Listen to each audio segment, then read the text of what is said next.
فادخل فيها يأذن أمر المطاع والشفيع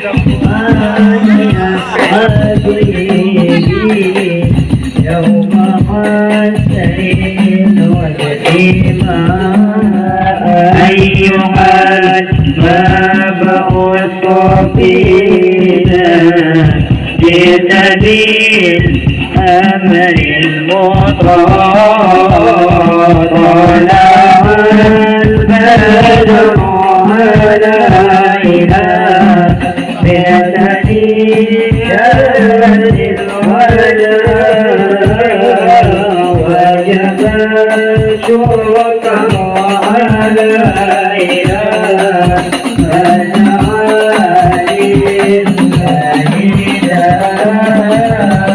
اللهم صل على سيدنا محمد واشغل الظالمين في الظالمين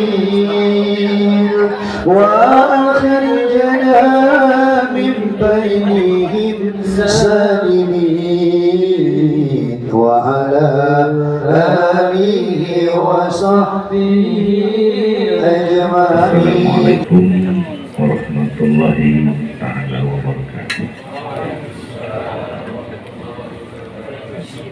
Yang kami hormati pemuka agama, tentu bapak-bapak pesantren, semoga selalu dirahmati dan dilindungi Allah Subhanahu wa Ta'ala. Yang kami hormati Ustadz Haji Muhammad Iqbal SCMA. Beliau memang sengaja kami datangkan dari Sunur Kurai Taji, suku singkat Syukur, sebuah nama daerah kecamatan di sana. Jadi kami ini kelompok Nadau Saudara. Semoga nanti apa hikmah yang disampaikan dapat kita mendapat siraman rohani, bekal kita untuk menyambut bulan suci Ramadan yang akan datang. Selamat datang Adinda Muhammad Iqbal, Adinda Inta.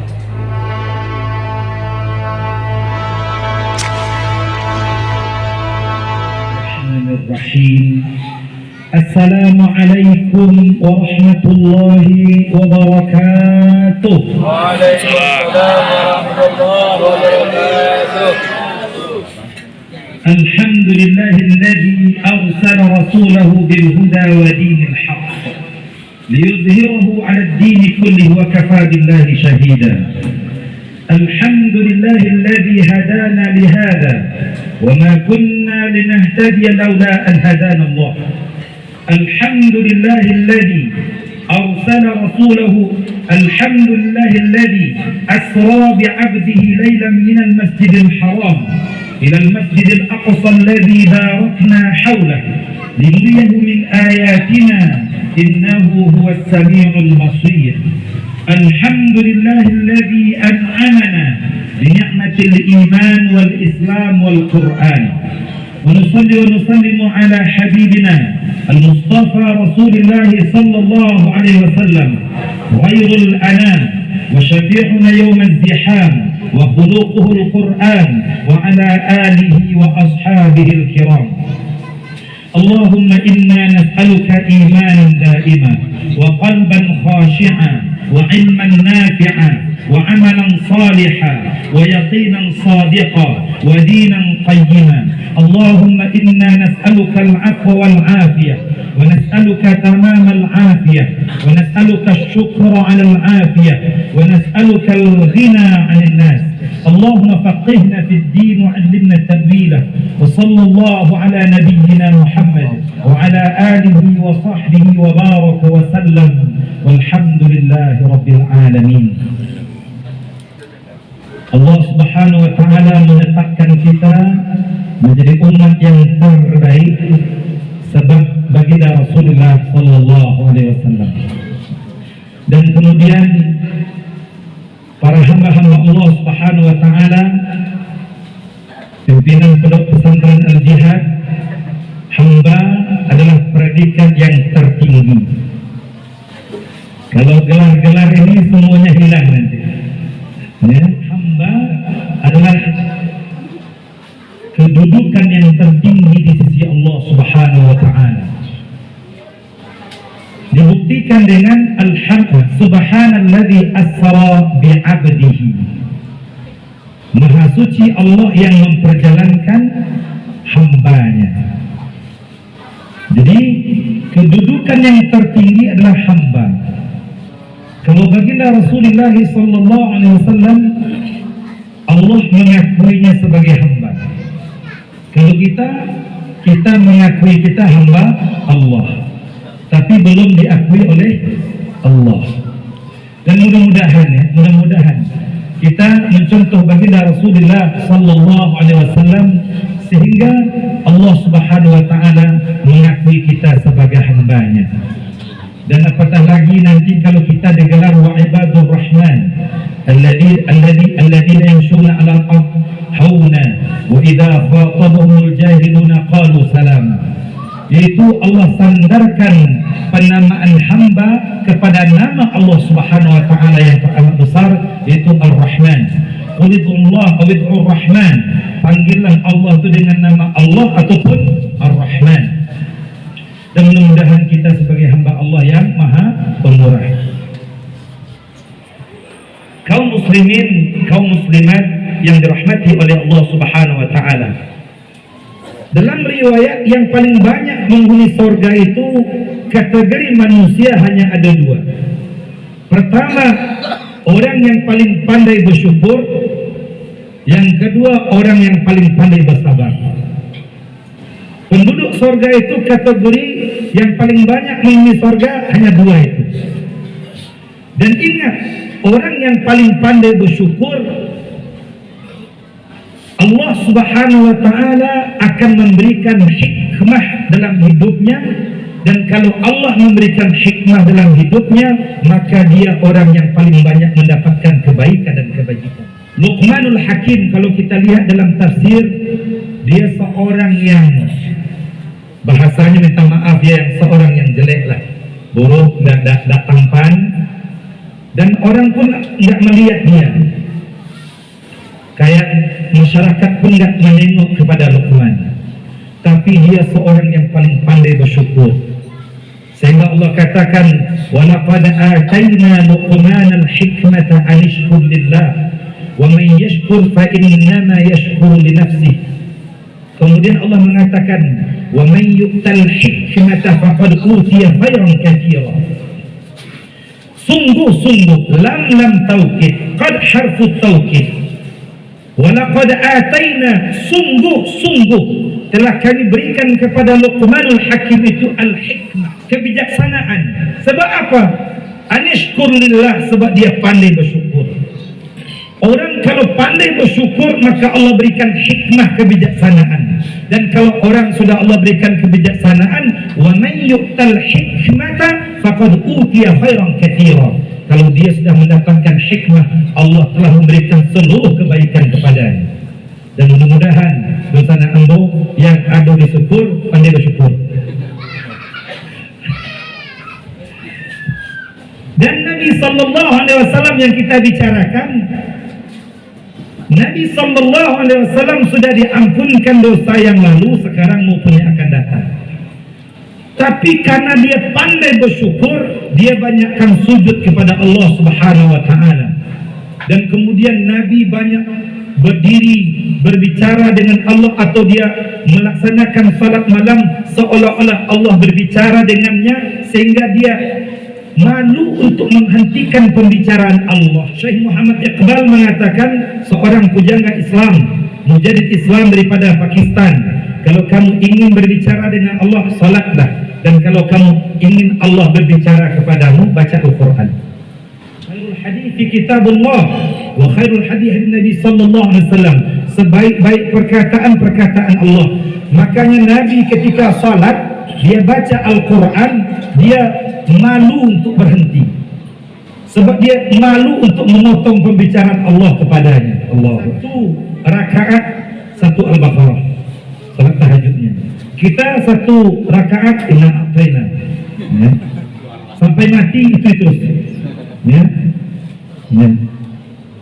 Baginda Rasulullah sallallahu alaihi wasallam dikatakan oleh Ibunda Khadijah, Ibunda Aisyah, ya Rasulullah, engkau beribadah kepada Allah kaki sampai bengkak-bengkak seperti itu ya Rasulullah, padahal Allah telah mengampunkan dosamu yang lalu, yang sekarang maupun yang akan datang. Afala akuna abdan syakur, tidak bolehkah aku menjadi hamba Allah yang pandai bersyukur ya wahai Aisyah. Nabi Sulaiman diperintahkan oleh Allah Subhanahu wa taala menjadi orang yang bersyukur. Ya'malu ala Dawud syukra wa qalilun min ibadiy syakur. Maka berbuat syukurlah wahai keluarga Daud. Termasuk di dalamnya Nabi Sulaiman. Sebab Nabi Daud diberikan memang kekayaan, kerajaan, kenabian, dan bahkan juga Nabi Sulaiman yang hebat lagi, semua jin di bawah dia. Dengan nikmat yang Allah berikan kepada Luqmanul Hakim, Luqman bersyukur. Nabi sallallahu alaihi wasallam Allah sempurnakan agama ini, maka Nabi menjadi orang yang paling pandai bersyukur. Nabi Daud dengan Nabi Sulaiman diperintahkan untuk bersyukur, sebab teramat sedikit di kalangan hamba-hambaku yang pandai bersyukur, kata Allah Subhanahu wa taala. Dapat saketek-saketeknya. Kata Nabi sallallahu alaihi wasallam, "Man lam yashkurul qalil lam yashkurul katsir." Atau kama qala sallallahu alaihi wasallam, siapa nak pandai bersyukur dengan seketek yang banyak nak bersyukur ya. Kemudian kita mesti pandai untuk senantiasa berterima kasih dengan manusia. Man lam yashkurin nas lam yashkurillah. Siapa yang belum berterima kasih dengan manusia, dia belum bersyukur kepada Allah Subhanahu wa taala. Mudah-mudahan ya bersama ambo di keluarga syukur pandai terus bersyukur kepada Allah Subhanahu wa taala supaya Allah kayukan insyaallah. Berbicara tentang itu ingin ambo sampaikan, fa inna ma'al usri yusra. Setelah kesusahan pasti ada kemudahan. Nabi susah berdakwah, sampailah hampir saja Nabi itu putus asa. Fala'allaka bakhi'un nafsaka alla yakunu mu'minin. Hampir saja Nabi itu menerjunkan dirinya ke dalam jurang sebab banyak orang tak beriman. Tapi Allah janjikan kepada Nabi, fa inna ma'al usri yusra, inna ma'al usri. Bersama ambo yang dirahmati oleh Allah Subhanahu wa taala, kaum muslimin rahimakumullah. Fa inna ma'al usri yusra. Kalau kita belajar bahasa Arab, fa inna ma'al usri, al-usri ma'rifah. Kesusahan tu kita tahu itu kesusahan, dan kesusahan yang kita hadapi itu ciaknya nampak di kita sendiri. Tapi yusra nakirah. Nakirah maksudnya apa? Banyak jalan kemudahan. Susah nampak, tapi sebenarnya kalau kita faham bahawa jalan kemudahan itu teramat banyak. Jadi jangan susah hati. Kalau diberikan oleh Allah kesusahan, fa inna ma'al usri yusra. Kesusahan jaleh dan kemudahan tak tahu dari mana saja bisa datang kemudahan itu. Jangan sekali-kali kita berputus asa. Wala yai'as min rauhillah ila al-qaumil kafirun. Tidak berputus asa melainkan orang kafir, kata Allah Subhanahu wa taala. Jadi jangan sampai kita berputus asa. Maka ketika Nabi dalam keadaan susah dalam berdakwah, kemudian peluang terakhir ke Taif, rupanya di Taif dilempar batu, berdarah-darah Nabi. Dan ketika itu Malakul Jabal, Bukit Taif itu mengatakan, ya Rasulullah, izinkan kepada Allah saya angkat Bukit Taif ini, saya mampuskan semua orang Taif ini. Kata Nabi sallallahu alaihi wasallam, mudah-mudahan di tulang-tulang sulbi, ya, di tulang-tulang sulbi orang-orang yang melempar aku itu, orang Allah lahirkan orang-orang yang kenal dengan Allah dan kenal dengan aku dan menyokong dakwah Allah ini. Ternyata Nabi juga menyatakan, ketika kita susah jangan sampai mengecek perkataan yang bukan-bukan. Sebab doa paling makbul ketika itu. Fa innal malaikata yu'minuna ala ma taqulun. Malaikat itu mengaminkan apa yang kamu ucapkan ketika kamu susah itu. Dan ternyata benar, Nabi mendoakan agar keluar daripada tulang-tulang sulbi orang Taif itu orang-orang yang menyokong agama ini. Dan Allah buktikan, Allah lahirkan orang-orang yang hebat dari kalangan orang-orang Taif. Itu yang pertama Allah ingin sampaikan. Dan kedua, ketika Nabi ingin bertemu dengan Allah Subhanahu wa taala, malaikat Jibril membaringkan Nabi, membedah dada Nabi, mengeluarkan jantung Nabi, membasuhnya dengan air Zam-Zam yang dilapisi dengan nampan emas, kemudian dimasukkan kembali dan dimasukkan hikmah dan ilmu. Menurut ilmu pengetahuan saintifik, yang akan membawa Nabi malaikat Jibril. Malaikat Jibril dibuat daripada cahaya. Kendaraan Nabi burak. Burak pun cahaya. Tentu kalau Nabi naik kendaraan burak yang dari cahaya, maka dimensi Nabi mesti disamakan dengan dimensi Jibril dan burak. Dalam ilmu saintifik, kalau non-materi dicampurkan dengan materi, makanya membentuk sinar gamma.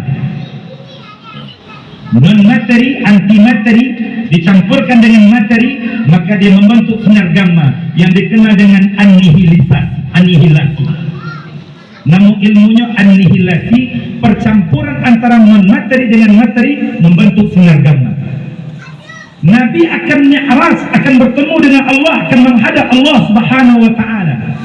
Dan bertemu dengan Allah Subhanahu wa taala, jangan tanya bagaimana kekasih bertemu dengan kekasih. Sebab pertanyaan kaifa pun bid'ah. Ayat itu saja dimulai dengan subhana, maha suci, dengan maha sucian Allah Subhanahu wa taala. Maka dimensi Rasulullah disamakan dengan dimensinya Jibril dan dimensinya Burak. Barulahnya bisa sejalan. Yang aku ingin sampaikan di situ adalah dalam surah Asy-Syu'ara Allah menyatakan Yauma la yanfa'u malun wala banun illa man atallaha biqalbin salim. Seseorang tak akan bisa bertemu dengan Allah, seseorang tak akan bisa melihat Allah. Sebab Nabi SAW menyatakan, Satarawna rabbakum ba'da mautikum. Kamu akan melihat Tuhanmu setelah kamu mati. Tapi tidak mudah. Sebab dalam surah Al-Mutaffifin Allah mengatakan, Kalla bal rana ala qulubihim ma kanu yaksibun. Sekali-kali jangan buat dosa, kata Allah. Sebab kalau kamu berbuat dosa akan membentuk noda hitam di hatimu. Nabi SAW bersabda, Innal abda idza adnaba dhanban nakata aw nukita fi qalbihi nuktata sauda. Seorang hamba kalau membuat dosa, noda hitam di hatinya. Buat dosa, noda hitam di hatinya. Buat dosa sampai hitam hatinya. As-salatu mi'rajul mu'minin. Salat itu mi'rajnya orang yang beriman. Allah Maha tinggi, kita hina. Bagaimana caranya supaya kita ada koneksi dengan Allah Subhanahu wa taala? Maka melalui ibadah salat itulah. Kecil sahabat, ayyul amali ahabbu ila Allah. Apa amalan yang paling dicintai oleh Allah? As-salatu ala waqtiha. Salat tepat pada waktunya. Sebagian ulama mengatakan bahawa Al-Fatihah itu adalah ruh kehidupan dunia dan ruh kehidupan akhirat. Sebab apa?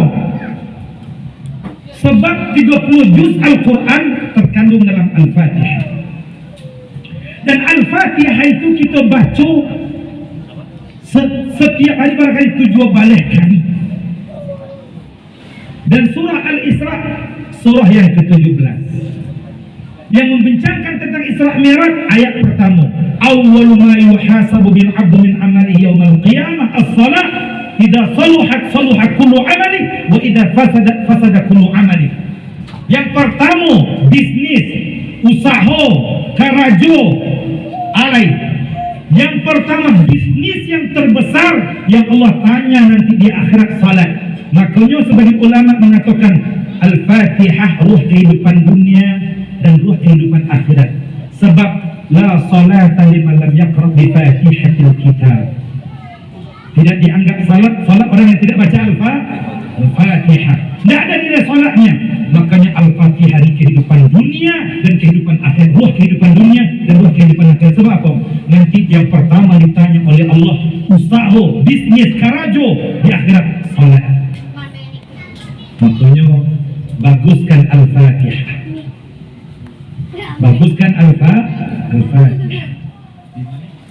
Makanya salat yang diajarkan oleh baginda Rasulullah SAW yang merupakan mi'rajnya kita dengan Allah, lalu kita tak faham yang kita baca. Ambo dompet ambo di tas.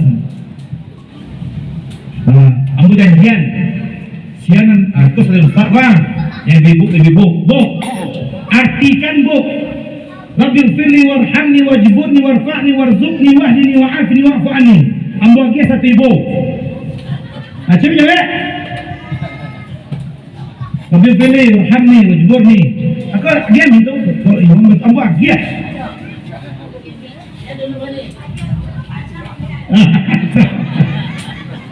Banyak orang tak faham. Salat bertahun-tahun tapi bacaan di antara dua sujud saja tak faham. Bagaimana kehidupan akan berubah? Para sahabat Nabi SAW dengan salat yang melakukan seluruh kehidupannya berubah. Hebatnya di bacaan yang di antara dua sujud itu, itulah inti daripada seluruh kehidupan kita. Rabbil firli, ya Allah ampunkan aku. Kalau Allah sudah mengampunkan kita, warhamni, Allah pasti sayang. Kalau Allah lah sayang, wajiburni, Allah cukupkan rezeki kita. Oto cukup 5, rumah cukup 4, isteri cukup. Wah, cia capek lagi. Kalau Allah sudah cukupkan rezeki kita, mulia kita nak mengemis. Rabbil firli warhamni wajibuni warfa'ni, pasti mulia. Orang kalau cukup rezekinya mulia. Rabbil firli warhamni wajibuni warfa'ni. Kalaulah mulianya, maka bisnisnya akan semakin berkembang. Warzuqni, maka bertambah rezeki. Orang rezeki yang betul-betul karena kemuliaannya, tidak ada pembohong, tidak ada penipuan, makanya Allah tambahkan rezekinya. Rezeki itu warzuqni wahdini, rezeki yang senantiasa dalam hidayah Allahnya, bimbingan dari Tuhan. Mencari fikih pun dah. Yang pertama dipikirnya bang, banyak kemana menolong orang fakir miskin, zakat yang dipikirnya. Makanya orang kalau pembisnis hanya pandai mengali jom menambah, Allah hebatnya bisnis lain. Tapi kalau hanya pandai membagi dan mengurang, baru terbaik. Dalam berbisnis, orang kalau hanya pandai mengali dan menambah, belum hebat dalam bisnis. Tapi kalau dia pandai membagi dan mengurang, baru hebat dia. Sebab apa? Rezeki bukan dengan logika, rezeki dengan keimanan. Awalam yarau anna Allah yabsutur rizqa liman yasha wa yaqdir. Bukankah kamu apakah kamu tidak memperhatikan bahwa yang menyempitkan rezeki Allah, yang meluaskan rezeki Allah? Inna fi dzalika la ayatin liqaumin yu'minun. Penyempitan rezeki, perluasan rezeki, tanda-tanda kebesaran Allah bagi orang yang yakin, orang yang beriman dengan Allah. Rezeki bukan dengan logika, rezeki dengan keimanan. Makanya Allah menjanjikan dengan Ramadan yang la'allakum tattaqun itu, wa man yattaqillaha yaj'al lahu makhraja wa yarzuqhu min haitsu la yahtasib wa man yatawakkal 'ala Allah fa huwa hasbuh innallaha balighu amri qad ja'ala Allah li kulli syai'in qadara. Orang kalau bertakwanya, Allah mudahkan urusannya. Lah mudah urusannya, Allah kayukan rezeki yang tak sesuai dengan logika, tak disangkut-sangkutnya. Siapa yang bersandarkan kepada Allah, cukup Allah baginya. Sebab apa? Sebab Allah akan mengatasi urusannya. Mustahil baginya, tidak ada yang mustahil bagi Allah. Idza arada syai'an an yaqula lahu kun fayakun. Maka Allah akan memberikan rezeki, memuliakan seseorang seperti mana orang tua memuliakan Allah Subhanahu wa taala. Kita miskin sebab apa? Sebab kita mengecilkan Allah. Sedekah tiap Jumaat 5,000. Bu, kurangkan make up tu, agak suami kau peti 50,000. Kau make up bulan kini kau kurang, kau untuk wakaf ayah bu. Takkan tu tiap Jumaat. Jadi kalau seandainya satu masjid 200 orang yang hadir, satu orang bersedekah Jumaat 50,000, satu Jumaat 10 juta. Ya tak? Ini satu Jumaat 5,000. 4 Jumaat 20,000. Lepas tu berdoa, Rabbana ya Allah surga Firdaus. Surga Firdaus hantu. Sedekah 5,000, Firdaus ni minta. Belum bisa. Tidak ada subahin. Okey, kembali. Rabbighfirli warhamni wajburni warfa'ni warzuqni. Kalau sudah Allah berikan wahdini, rezeki yang melimpah-limpah itu dalam petunjuk Allah Subhanahu wa taala, dalam hidayah Allah. Wa'afini wa'fu anni. Maknanya akan sehat. Allah jaga kesehatannya. Kecil Nabi, orang kalau menjaga zakatnya, Allah jaga bisnisnya. Orang kalau suka bersedekah, Allah jaga kesehatannya. Kata Nabi SAW, tasaddaqu yushfi mardakum, yushfi mardakum. Bersedekahlah kamu, dia akan menyembuhkan pesakit-pesakitmu atau sakit yang kamu derita. Dan keluarkanlah zakat, Allah akan jaga bisnismu daripada mata-mata yang jahat. Ihfazillah yahfazuk, jagalah Allah, jagalah hukum-hukum Allah, Allah pasti menjagamu. Dan kamu akan mendapatkan Allah sesuai dengan keinginan doamu. Idza jtama'a qawmun 'ala an yadurruk la yadurruk illa ma kataballahu lak, wa idza jtama'a qawmun 'ala an la yanfa'uk la yanfa'u illa ma kataballahu lak. Kalau seandainya satu negara itu ingin mencelakukan kita, Allah tidak izinkan celaka kita. Nabi Muhammad tu satu Makkah kamu bermuat. Sampai 10 pemuda tu hebat, main panah, pedang, tombak, lagi kapung rumah Nabi. Tapi karena Nabi orang yang menjaga Allah, orang yang dekat dengan Allah, orang yang memuliakan Allah, orang yang mensucikan Allah, maka Allah hanya memberikan satu penyakit saja